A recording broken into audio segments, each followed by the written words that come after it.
नमस्कार साथियों। आज एक नए टॉपिक के साथ मैं आप लोगों के सामने फिर से उपस्थित हूँ। आज का मेरा टॉपिक उत्तराखंड के अंदर स्वास्थ्य विभाग में जो पद अभी बचे हुए हैं, लगभग जो 250 पद बचे हुए हैं।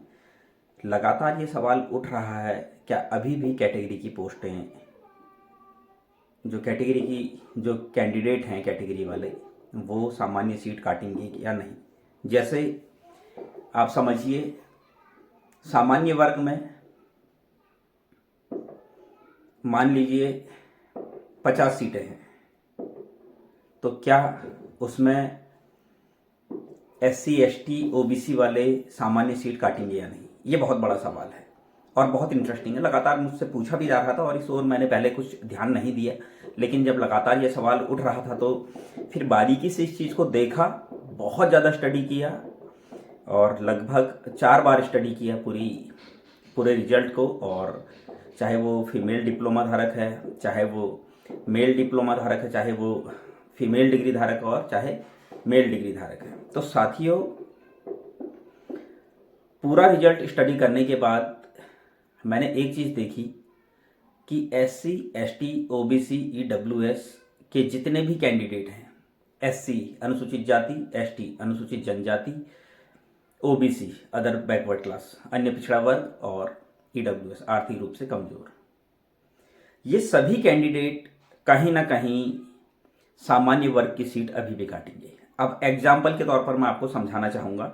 मान लीजिए 2000, मैंने थोड़ा सा स्टडी किया तो इसमें मैंने एक चीज़ देखी कि मान लीजिए अभी जो कोर्ट में जो 2 मामले लंबित हैं, 103 पोस्टों वाला और अदर स्टेट वाला, अगर ये दोनों क्लियर हो जाते हैं, अदर स्टेट वाला ही अगर क्लियर हो जाता है तो 2012 बैच पूरा आएगा। 2012 में सामान्य वर्ग के एक सामान्य वर्ग के एक कैंडिडेट हैं जिनकी परसेंटेज SC कैटेगरी की कैंडिडेट से कम है। मतलब 2012 में जो लास्ट SC कैटेगरी का कैंडिडेट सेलेक्ट हुआ है वो सामान्य सीट काटकर सेलेक्ट नहीं हुआ है, वो अपनी SC कैटेगरी की सीट में ही सेलेक्ट हुआ है।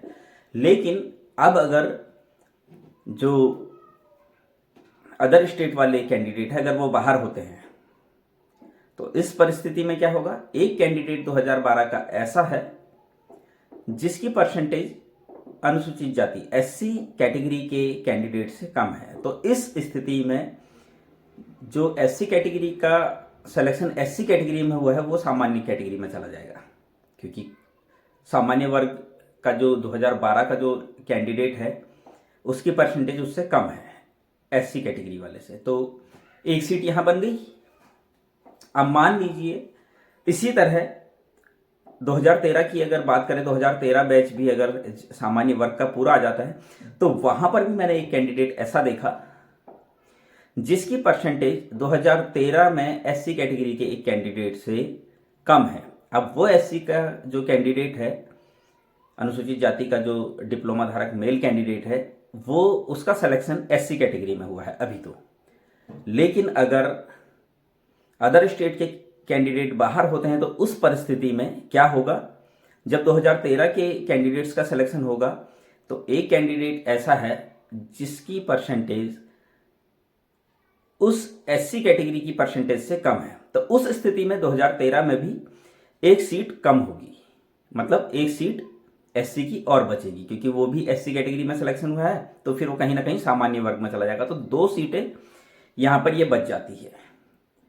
और ऐसे ही हमको देखना है, बहुत बारीकी से चीज़ों को देखना है। मैं आपको पहले से क्लियर कर दूं, बहुत बारीक चीज़ें हैं, हमें हर एक की परसेंटेज पता होनी चाहिए, तब ही हम कैलकुलेशन कर सकते हैं।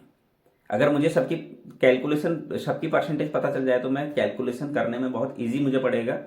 जैसे मैं बता पाऊंगा उस परिस्थिति में SC ST OBC EWS और सामान्य वर्ग के कितने कितने कैंडिडेट का सिलेक्शन होना अभी बाकी है। लेकिन मैंने SC कैटेगरी के और सामान्य वर्ग के कुछ आंकड़े क्योंकि मेरे पास हैं और परसेंटेज भी मेरे पास है, तो उससे मैंने ये चीज़ें क्लियर की। इसी तरीके से OBC के साथ भी होगा। OBC में भी अगर सिलेक्शन हुआ है सामान्य वर्ग में और कोई OBC का कैंडिडेट ऐसा आ जाता है, सामान्य वर्ग का कैंडिडेट ऐसा आ जाता है जिसकी परसेंटेज OBC या ST या ईडब्ल्यूएस के कैंडिडेट से कम हो जाती है। अगर मान लो, एग्जाम्पल के तौर पर समझाने की कोशिश करता हूँ और समझिए चीज़ों को। मान लीजिए 2012 तक सामान्य वर्ग का सिलेक्शन हुआ और सामान्य वर्ग में कुछ लोग रह गए, जैसा कि इस भर्ती में हुआ है। अब मान लीजिए ओबीसी का एक कैंडिडेट है जिसका सिलेक्शन हुआ, जो ओबीसी की ही कैटेगरी में हुआ 2012 में, और उसकी परसेंटेज मान लीजिए, एग्जाम्पल के तौर पर मान लीजिए उसकी परसेंटेज 60 थी या 62 थी, हम 62 मान लेते हैं। और सामान्य वर्ग का जो सिलेक्शन हुआ है लास्ट, वो हुआ है मान लीजिए 65 पे हुआ है। अभी हाईकोर्ट में लगभग 50 केस और बचे हैं, 50 कैंडिडेट का सिलेक्शन और हो सकता है अदर स्टेट और बाकी मामलों में, अगर सब फेवर में आ जाता है हमारे। तो उस परिस्थिति में मान लीजिए कोई कैंडिडेट 2012 का ऐसा आ जाता है जिसकी परसेंटेज 62 से कम है, मान लीजिए 61 है। सामान्य वर्ग का कोई कैंडिडेट 2012 का ऐसा है जिसकी परसेंटेज 61 है। तो ऐसी परिस्थिति में जो ओबीसी कैटेगरी का जो कैंडिडेट था जिसका सिलेक्शन उसी की अपनी कैटेगरी में हुआ था, ओबीसी कैटेगरी में ही हुआ था क्योंकि उसकी सबसे कम परसेंटेज थी, लेकिन उस स्थिति में जब उसके साथ कोई सामान्य वर्ग का ऐसा कैंडिडेट आ जाएगा जिसकी परसेंटेज उस ओबीसी के 62% से कम होगी, तो उस परिस्थिति में जो ओबीसी का कैंडिडेट है जिसके 62% थे वो सामान्य वर्ग में चला जाएगा क्योंकि जनरल सीट कट रही है। सामान्य वर्ग का कैंडिडेट जिसकी 61% है उससे कम है तो वहां पर एक सीट वो काट देगा, एक सीट बढ़ जाएगी ओबीसी की। यही कंडीशन एससी में भी लागू होगी, यही कंडीशन एसटी में भी लागू होगी, यही कंडीशन ओबीसी में भी लागू होगी और यही कंडीशन ईडब्ल्यूएस में भी लागू होगी। तो साथियों, चीज़ों को बहुत बारीकी से देखिए, हमारे फ्यूचर का सवाल है, हमें देखना पड़ेगा। कहीं ना कहीं चीज़ें बहुत कॉम्प्लिकेटेड है, लेकिन समझना तो पड़ेगा, कैलकुलेशन तो करनी पड़ेगी, माथा भी खराब करना पड़ेगा, लेकिन सही जो रिजल्ट है वो ऐसे ही निकलेगा। और इन चीज़ों को हमें बहुत बारीकी से देखकर जब सारा रिजल्ट आ जाएगा तो चिकित्सा चयन बोर्ड में भी जाना पड़ेगा, वहां पर भी हमें ये बातें रखनी पड़ेगी। हालांकि रखने की जरूरत नहीं पड़ेगी, इन केस अगर कुछ चीज़ें ऐसी होती है तो वहां पर भी ये चीज़ें रखनी पड़ेगी। तो इन चीज़ों को आप भी अपने अपने स्तर पर देखिए कि कहीं आपका सिलेक्शन जो रुका है, अब मान लीजिए 2015 तक ईडब्ल्यूएस का हुआ, क्या पता ईडब्ल्यूएस की और सीटें भी आ जाए, कोई सीट काट रहा हो। तो ये कॉम्प्लिकेटेड तो है, लेकिन करना तो पड़ेगा। उसके लिए हमें क्या पता होना चाहिए? ये पता होना चाहिए कि परसेंटेज जो सामान्य वर्ग के जो कैंडिडेट हैं 2012 में, 2013 में, उनकी परसेंटेज कितनी कितनी है। ये हमको क्लियर हो गया तो हम देखेंगे फिर हाँ कितनी सीटें कट रही है।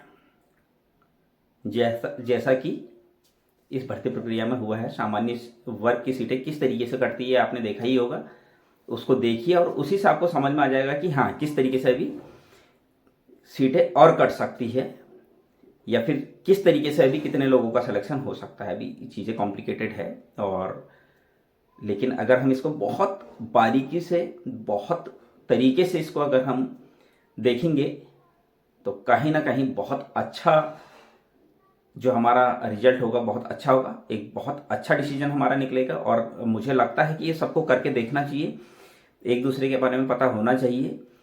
पारदर्शिता देखिए तभी होती है। मैं आपको जो चीज़ें बता रहा हूँ मैं इसलिए बता रहा हूँ ताकि पारदर्शिता चीज़ों में हो।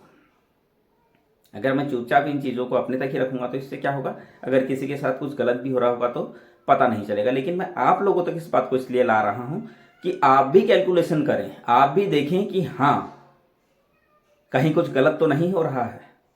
तो चीज़ें बहुत ज़्यादा कॉम्प्लिकेटेड नहीं है, हमने बना दी है।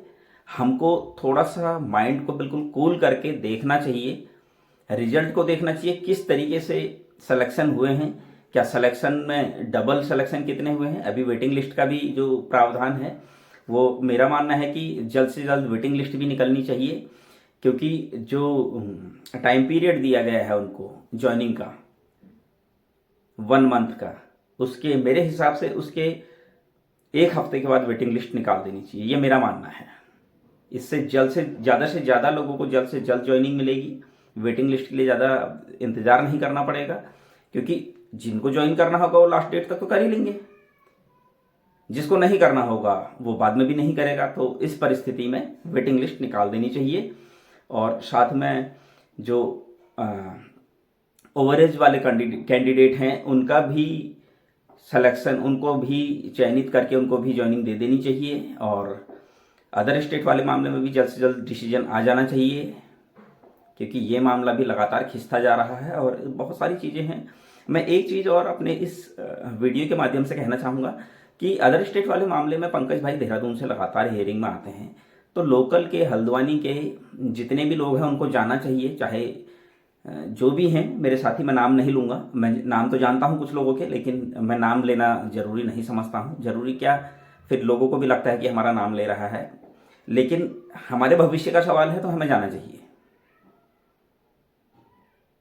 और 2013, 14, 15, अभी बहुत सारे लोग कह रहे थे 15 वालों का नंबर आ जाएगा, 16 वालों का नंबर आ जाएगा, तो मैं आपको एक चीज़ बता रहा हूँ, 50 कैंडिडेट आप आगे से हटा दो।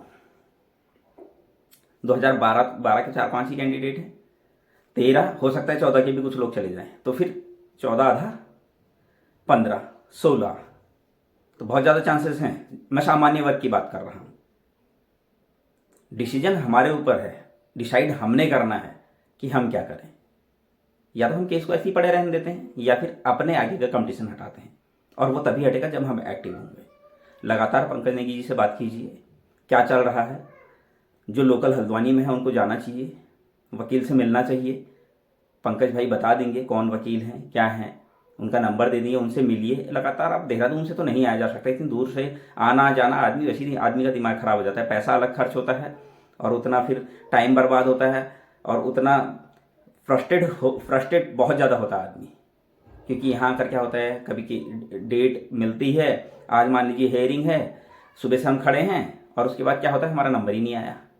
मान लीजिए 26वां नंबर है, वहाँ देखा कि 20 नंबर में ही निपट गई पूरी कोर्ट, आना जाना सारा बर्बाद हो जाता है। ऐसा मेरे साथ लगातार कई बार हो चुका है, तो मैं तब ये चीज़ें आपके साथ शेयर कर रहा हूँ कि किसी के साथ ये चीज़ें ना हो। और एक ही चीज़ कहूँगा कि आप कैलकुलेशन कीजिए। जब तक हम कैलकुलेशन नहीं करेंगे, जब तक हम बैठ के स्टडी नहीं करेंगे उस रिजल्ट को, तब तक कसमकस तो बनी रहेगी। मैं भी लगातार रिजल्ट को स्टडी कर रहा हूँ, अभी भी कर रहा हूँ। आप लगा लीजिए, लोगों को ज्वाइनिंग मिल गई है, मैं अभी भी रिजल्ट स्टडी कर रहा हूँ, तो कहीं ना कहीं बेनिफिट मिलेगा इस चीज़ से, ऐसा नहीं कि नहीं मिलेगा। उम्मीद करता हूँ साथियों आपको मेरी जानकारी पसंद आई होगी। आगे भी मैं इसी तरीके से जानकारी आप लोगों के साथ शेयर करता रहूँगा। तब तक के लिए धन्यवाद।